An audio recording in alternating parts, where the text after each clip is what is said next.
Boom. NFL Week 8. Adam Chernoff with always. LVC looks like he's coming from somewhere in Southeastern Asia. I like that background quite a bit. And I finally have a background that makes me look like I'm not in some sort of weird hostage environment, as I have a fantastic covers background here in the covers studio in Halifax, Nova Scotia. Great to be with you for another week. We're fighting a good battle. We're putting together some 3-2s here, starting to claw our way back from a pretty ugly consensus prediction. Couple of weeks to begin the season. How'd you feel about week 7? Oh, it's getting better. My metrics are kicking in, so I feel better about my betting. I keep losing the Monday night game to spoil my weeks, but I'm not going to complain. Primetime games have taken on a weird sort of run lately, at least to start the season. We got that wave of overs and points, and now we're starting to see some matchups that really looked like great games early in the season, and they're sort of taking a bit of a sour turn with what we've got scheduled. Good one tonight, but we get the Monday night with the Chiefs and the Giants. It's just another one of those weird games that's been a little bit tricky to handicap. Yeah, I have an uneasy feeling about it. It might be a strange game. From the Survivors side, only one team this entire season north of a touchdown favorite has lost. We're now into week 8. It's the longest stretch we've ever seen. We've got some big numbers out there today for the market coming up on Sunday. Are we ever going to see this thing turn around and some of these big teams fail to falter, or is it's going to be a situation where the top and the bottom this year is wider than we've ever seen it? What was the one team over a touchdown that won outright? I saw the stat, and I was actually trying to think about who it was, and I believe it was the Giants against the Saints in overtime. Someone may jump in the chat. Oh, yeah, you're right. Because there's people going around saying that there hasn't been one. So I was just curious. But you're right. The Giants did win. So I think they had information going around. But I think it's going to straighten out. It has to. It does every year. But, as Colin Cowherd was mentioning earlier in the week, every previous year, there's usually only 4 teams that you feel sorry for that seem hopeless. And he's right. This year, you're up to 7, 8, maybe even 9 teams that are kind of hopeless. So, and they chalk that up to, what Brady said in his comments about the rule changes, and it becomes a skills competition more than hardcore football. And it doesn't allow the lesser teams to, basically beat up on the other teams. So it's hurting the competition level. And like you said, so the Dolphins very well could be winless. The Jets got their win over a Titans team that was absolutely decimated with injuries, and I would look very different. The Jags and Texans, both fortunate to have a victory of their own either way. The Texans over the Jags way back in week 1. I don't know what you make of the bottom 3 in the NFC East, but I think we put them a little bit ahead. But then it's the Lions at 0-7. I think we'll talk about them in a second. We'll skip over that one.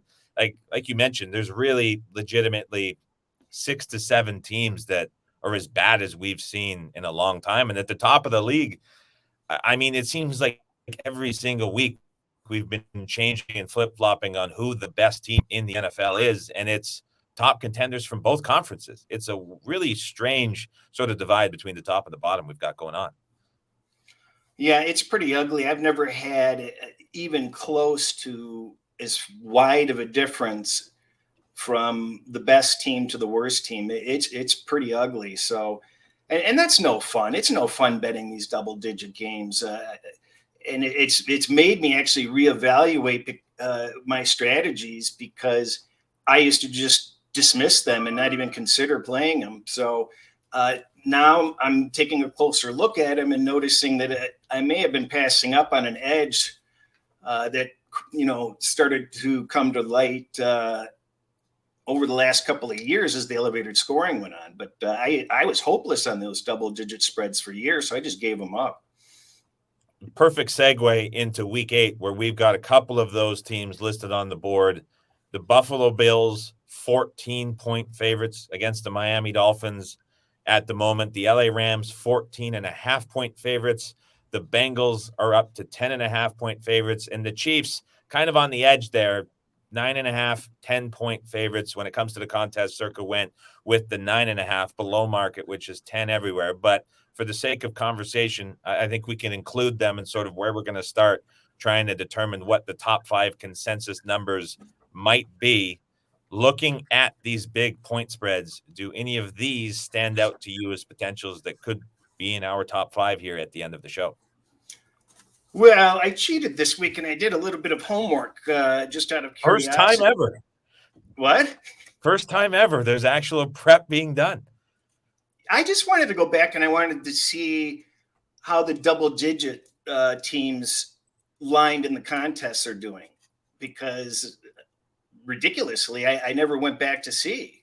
And there has not been a double-digit team selected either direction in the consensus 5, and there's only been 2 over a touchdown, and those were 7.5 and 8.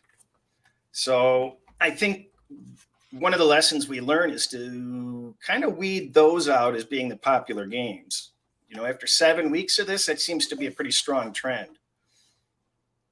So let me throw a counterpoint at you and play a little bit of devil's advocate here. So we know that obviously within covers that we have our own contest numbers that, while they don't necessarily correlate with that of the contest players at Circa, where there's obviously a bigger entry fee to get into those contests to play, we do see sometimes where it can be reflective, at least in the very top end. And the one exception to that, I guess there would be 2 this week.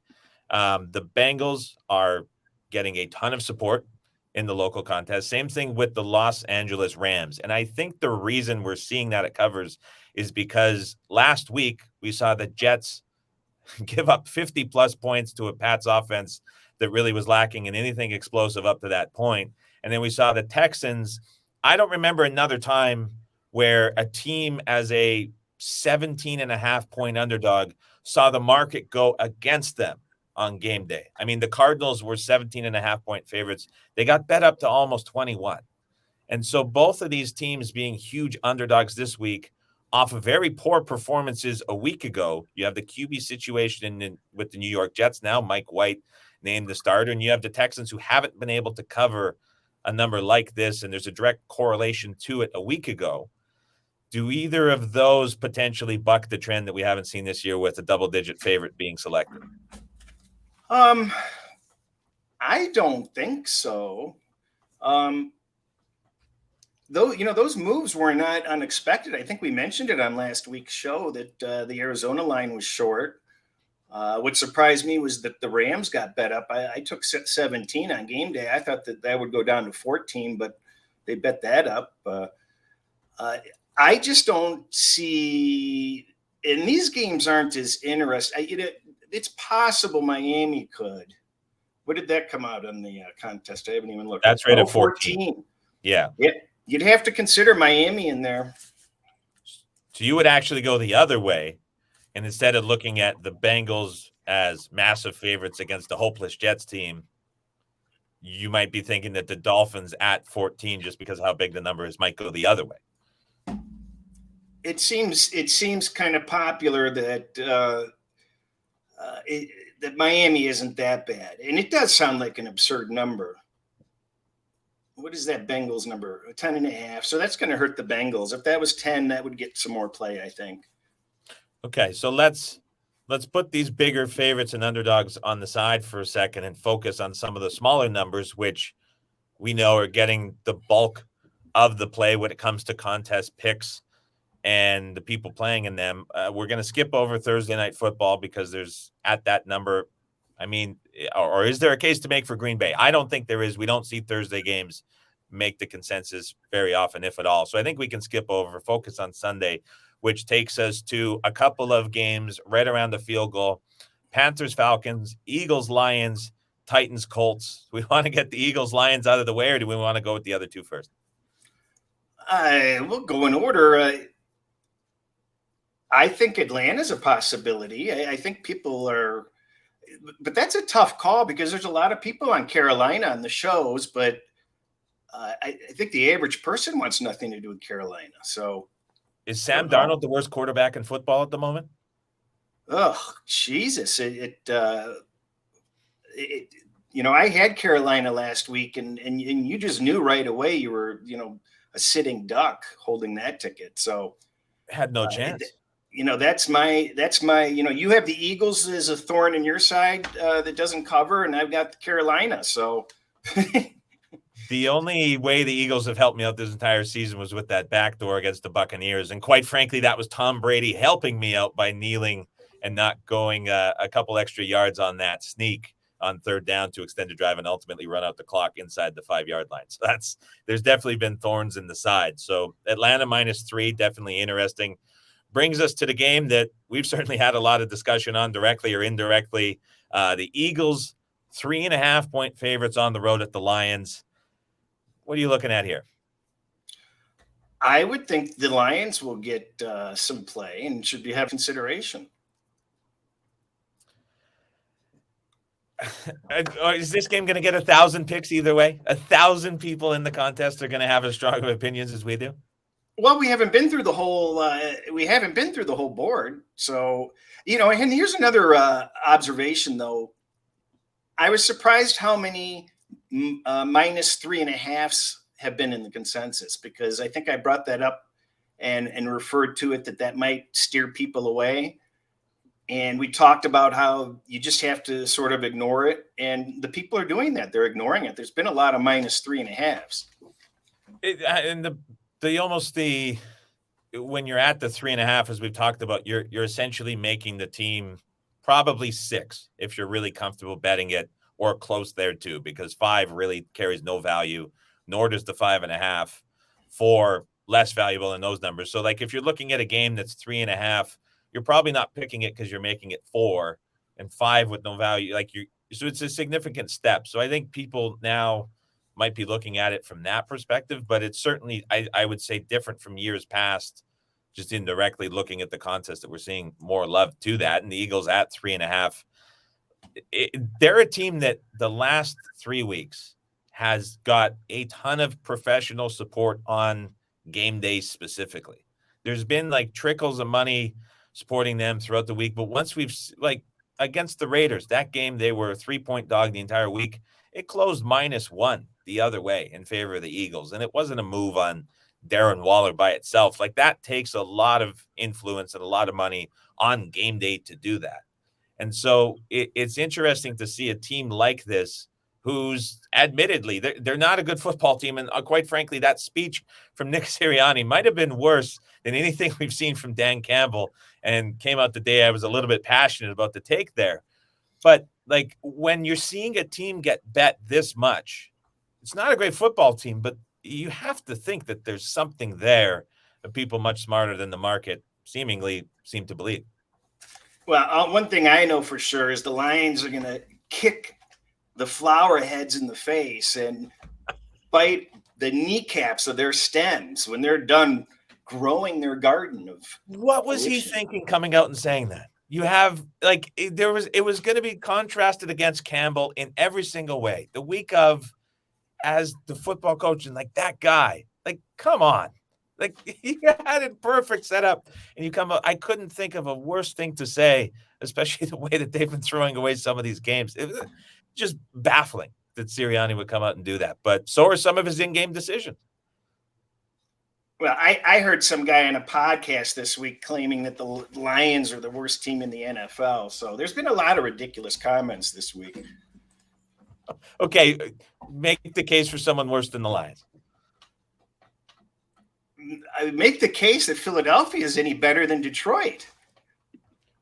The 2 games, week 1, week 5, they've looked great, and I think that support matters.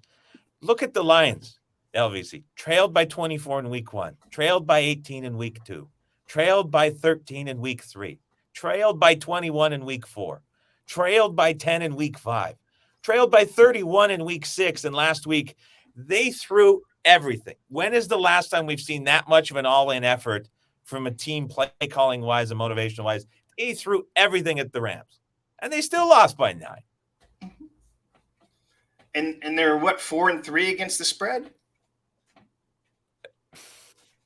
How sustainable is this late game? They're overperforming expectations, and look who they. you have a rookie head coach that everybody ridiculed as not qualified. And what does he have to do? He has to face, the coaches that are expected to win the NFC West, San Francisco, the North, Green Bay, Baltimore and Harbaugh, Chicago. Okay, well, but a divisional foe on the road facing a quarterback they have no film on, at Minnesota, a contender for the division and certainly a wild card contender. And then you've got Cincinnati, who's the number 1 seed in the AFC right now. And then at the Rams. I mean, are you joking? It's a nightmare schedule. This is going to be the first chance that they have an opponent that they can hang in the game with. You have a rookie head coach facing all those excellent head coaches, all those excellent teams with high expectations. And so what if they got blown out? They showed heart in every single one of those games. I think Adam's calling in sick. What happened to him? Anyway, I'm just going to keep babbling about the Lions, and I hope that people are listening. I don't think that they're that bad. They're 4-3 against the spread. They faced a horrible schedule, and in my metrics, the Lions are in the 29 to 32 category of ratings more often than Philadelphia by 3 categories. And Philadelphia ranks no higher than 4th in any category, where the Lions are 1st and 2nd in several. That was, if there was ever betting gods playing a trick here, I feel like that was completely set up against me to give you this platform to absolutely go against everything that I just said. But I whether it's the betting gods, the football gods, or anything, or maybe I'm just being punished for being a Jets fan, but that was awfully timely where the internet happened to cut out here in the studio, which was absolutely lovely. So I don't know what you said while I was away, but I'm sure it was insightful as always. I think we can maybe move on from this game and start to provide a little bit more value on the other one. Oh, now you want to move on. I went on and on and on. Philadelphia ranks in the bottom. Performance is unsustainable. They can't keep doing that. Philadelphia ranks in the bottom in more categories than Detroit does, and they don't rank in the top 3 in any categories that I follow, whereas the Lions are 1st and 2nd in a couple of categories. I mean, Houston is by far worse than the Lions. If we did a Twitter poll and said, who do you want? Who would you pick them on a neutral field? Do you think Houston would garner more votes with Mills? No, of course not. And people aren't doing that now. Like, they think that the Eagles are worse than the Lions. But you said by far Detroit is the worst team twice. By far. It's not even close. I think they are. I don't think people will bet it that way because I think people are in love with what they're seeing from the Lions, despite really reacting to the results of the cover more so than what we're seeing down to down from them. I don't think they are. I think people looking at it think the Lions are much better than they actually are. You know what? I have them rated higher than I think they are. So it's we'll leave it for now. We'll move on to the other games. We've got a number of short point spreads that we're going to have to get to as we're working through. Still not really sure that we have a top 5 here, but maybe we'll just jump to it and say, is there anything that's standing out to you that's a clear top 5 that we can do to get this started? 19 minutes into the program, still without a pick. You know what? The Seahawks, maybe? Seahawks are interesting. And at the moment, we are seeing them take a little bit of money within the market against the Jacksonville Jags. We're going to get 1,000+ people supporting Geno Smith and the Seahawks offense against the Jacksonville Jaguars going across the country as long of a flight as we can see. I think it's quite possible. I really do. I think it's a top 5. I think it's a top 5 as well. And it's a game that in general, we're seeing this at 3 within the contest. It's going to go higher. That's going to get attention too. This is a very bad Jags team, potentially in conversation with that of the Lions. But they were awfully fortunate to get that first win just a couple weeks ago in London. So I'm with you at Seattle -3 as being in the top 5. If I could throw another one at you potentially and see what you think, Buccaneers 5.5-point favorites against the Saints. Not a number that we're seeing at the key of 6. Less than that. Is that a team that seems very popular off of a great performance? What are you looking at? You're showing Tampa's the more popular side? Yeah. I've been hearing a lot of Saints from people. Is it a game that potentially gets enough divide where we see 1,000 on either side? No. I don't think so. Is a game like Denver, Washington divisive enough that we might see 1,000 picks on either side of that? I think the flat 3 is going to be an issue there. I think it would get more Broncos at that number, don't you?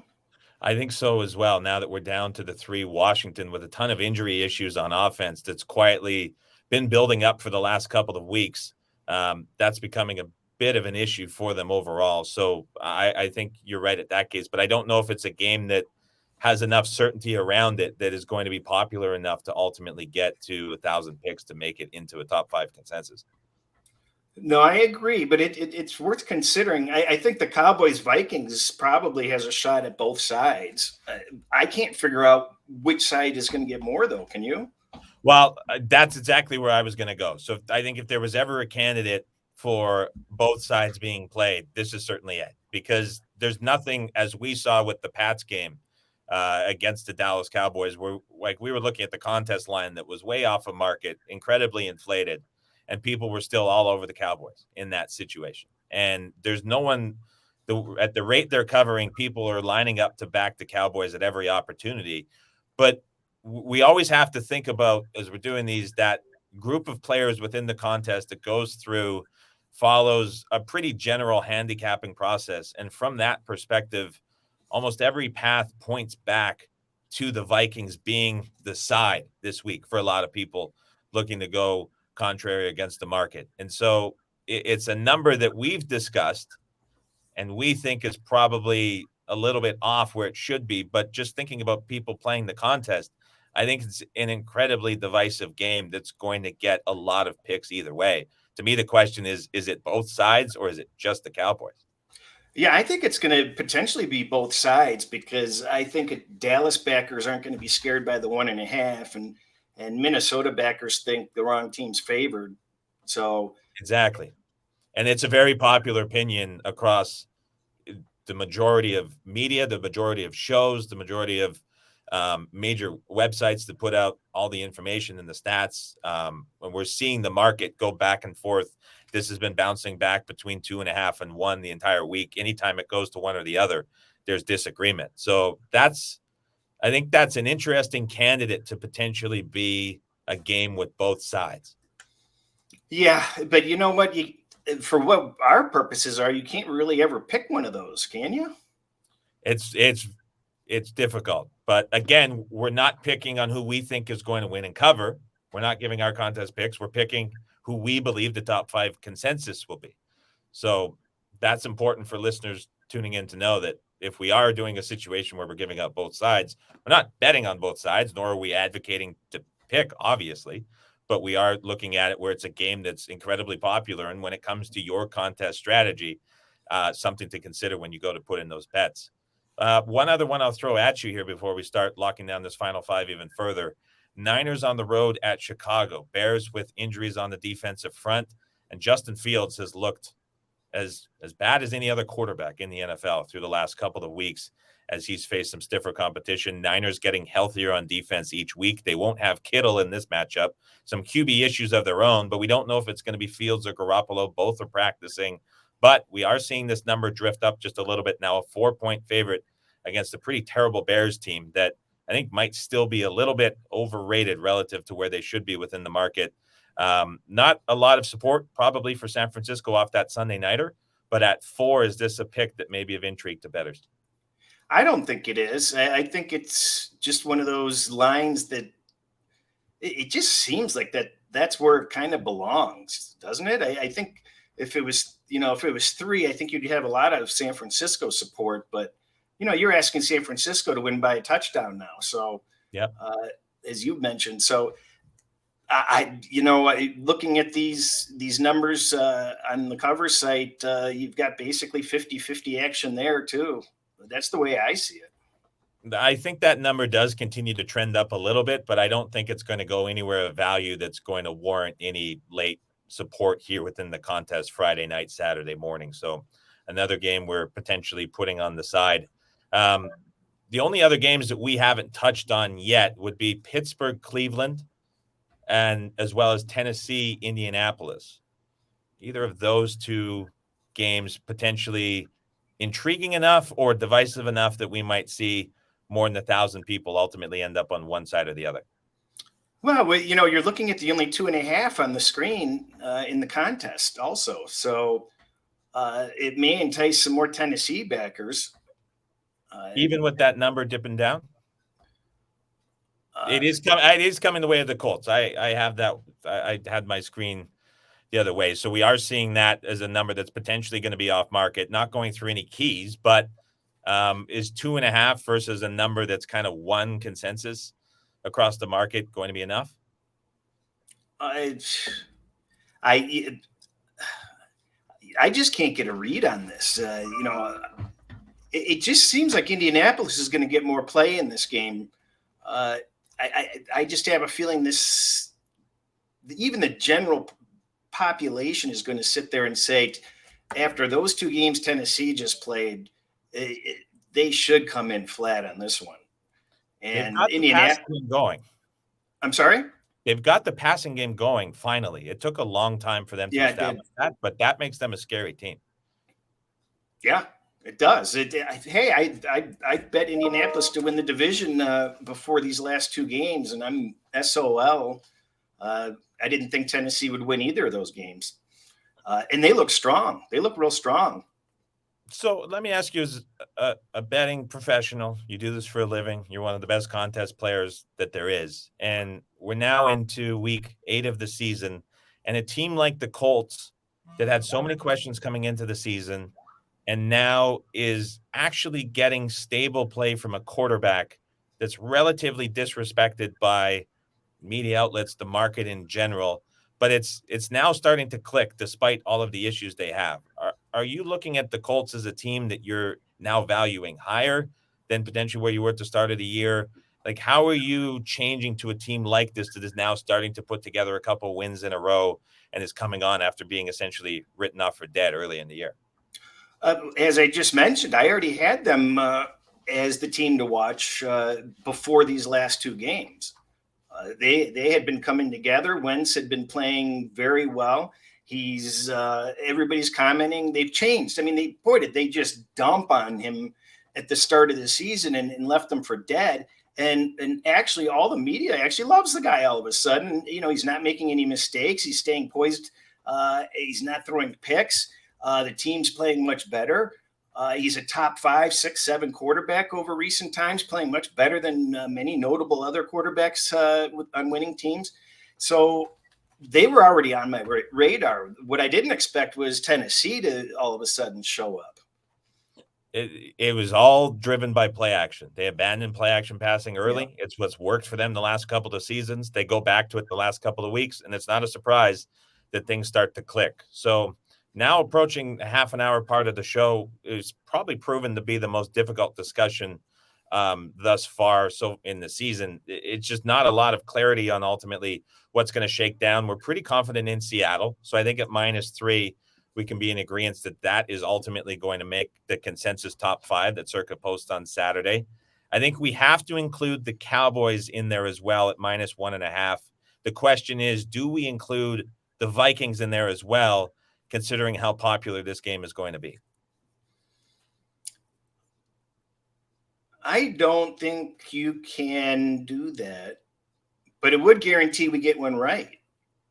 If we think it's as popular as it is. But remember, this is where this is tricky, and it gets to me because when we're talking about picking the consensus top 5, even if the game is relatively close in how it is picked. So if we're not seeing one side that's getting an overwhelming amount of picks and another side that's not, if that doesn't turn out to be the situation, and these are both just two very popular sides, they're still going to make the top 5 most selected. And so to me, this is a situation where just because of how divisive it is, I think we see a lot of support for both sides.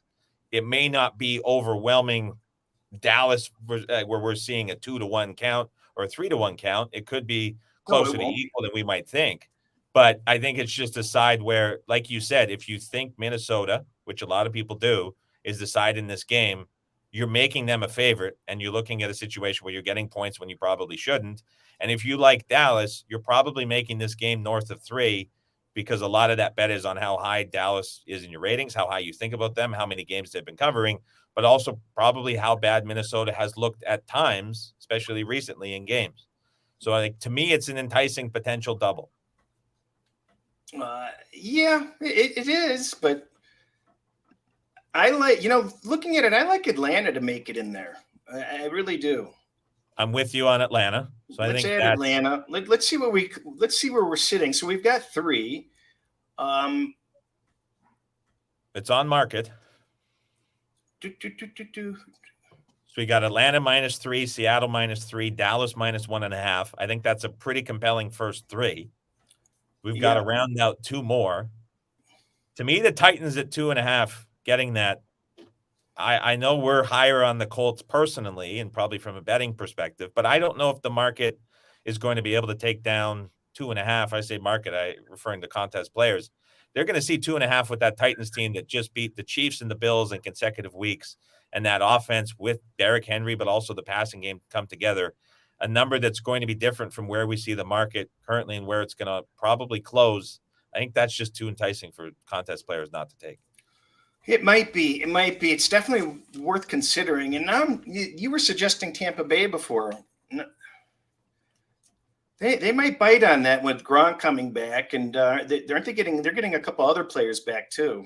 Reinforcements on the defensive side. They're coming off a giant win against the Chicago Bears, but a couple big wins before that. This is a team that's just rolling in every facet, and now they're just getting healthier week by week as we go. They were decimated just a couple weeks into the season, especially in the secondary and in their linebacker group. They had some offensive issues, but now everyone's coming back. This is a potential scary team. So at 5.5 against the Saints and Jameis, who quite frankly at times look pretty hopeless against the Seattle team that nobody's very high on. They're actually only 5 in the contest. I think that's a game that could get to 6. Yeah, I can. Maybe we should throw Tampa in there. So we're throwing Tampa in as the 4th. Are the Titans going to be the 5th? Oh boy, those Dolphins. We forgot about them. I can't see the Dolphins at 14. I think of any of those double digits, if there's going to be one, it's the Bengals at 10.5. There's with Mike White starting, the Jets getting blown out by the Pats. People are going to look at the Pats offense versus the Bengals offense and how explosive it has been, and look at this number as being awfully short. And we didn't discuss the Chargers, but I think that's going to be evenly divided, don't you? I think that's going to be very evenly divided. Yeah. So we're just looking for a 5th now to go with Tampa Bay, Seattle, Dallas, and Atlanta. All right, we'll use your Titans.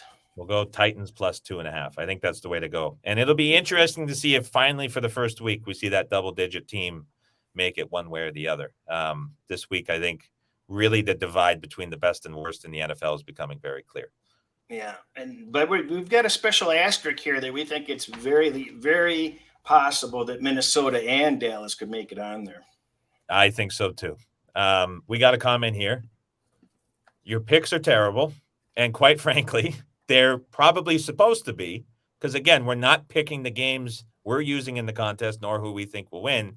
We are trying to pick the top 5 consensus that is published by Circa every Saturday afternoon on who the most selected teams are going to be. So when we make our top 5 here of Seattle, Atlanta, Tampa Bay, Dallas, and Tennessee, that is not who LVC nor myself are betting in the contest, nor betting ourselves. That is who we think the majority of players in the contest are going to be picking. So that's an important differentiation to make here with the show. And then we also, as we get to the last order of business for the show, the top survivor pick for the week. And we'll repeat it every single week. You say that double-digit favorites are a gift to everybody in the contest. When you see double-digit favorites, you want to swerve the other way and hope for the big upset that takes out a large chunk of the pool. We've got a number of them this week. So I think as we've seen the last couple of weeks with bigger numbers, it's pretty dispersed out. We're not getting those 50, 60% teams. We're getting a lot of 25 to 30% allocation of the pools to teams. This week, do you think the same thing happens, or are we seeing a situation where everyone's piled up on one of these big favorites? Well, those that have stayed this long, here's a valuable tidbit. It changes at this point where the double-digit favorites are not necessarily the gift, potentially, because now with people having fewer options, it really becomes more important, because it wasn't really that important up until now, because you automatically knew the biggest favorites people were going to gravitate to. But now you have to think outside the box and start going a little bit deeper.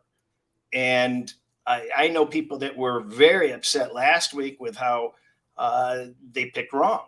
You know, they got on the popular team, even though it wasn't the big spread team. So you don't want to be on the team that everybody else is on. That's the number one priority. It's not necessarily the double-digit favorite. It's the team that is going to be most picked. And that team for you this week, as we do every week here on the show, is going to be who? Oh, I don't know. I didn't prepare. You tell me I'm your putting you pick on and the I'll spot. prepare. I can't remember off the top of my head how much Cincinnati was used on that Thursday night game where they were a decent sized favorite against Jacksonville. So off the top, it slips my mind at the moment. But I think of those bigger teams, that has the potential to be the most selected, because I think there's a lot of folks that are looking at 14 with the Dolphins and Bills, like you just said, and trying to stay off of it. And I think the Bengals kind of become sneaky is the wrong word, but I think they might get the most selected of those bigger favorites. That would be the one that I would circle or sort of expect to get a lot of picks. Yeah, I think you're right there. Kansas City, for people that haven't used Kansas City, they may decide this might be one of the better opportunities. I don't know what the remaining schedule is, or do they need to be saved to Christmas or Thanksgiving? I'm not sure. The Chiefs have a brutal schedule coming up. It's one of the most difficult to finish in the NFL. So right. So this is one of the few easy games remaining for them in some people's eyes. It's a tricky spot for Kansas City. So I would agree with you. And I think that just looking at that, having those as our top two expected bets from the Survivor, the top two most expected to be picked, is probably a good way to go.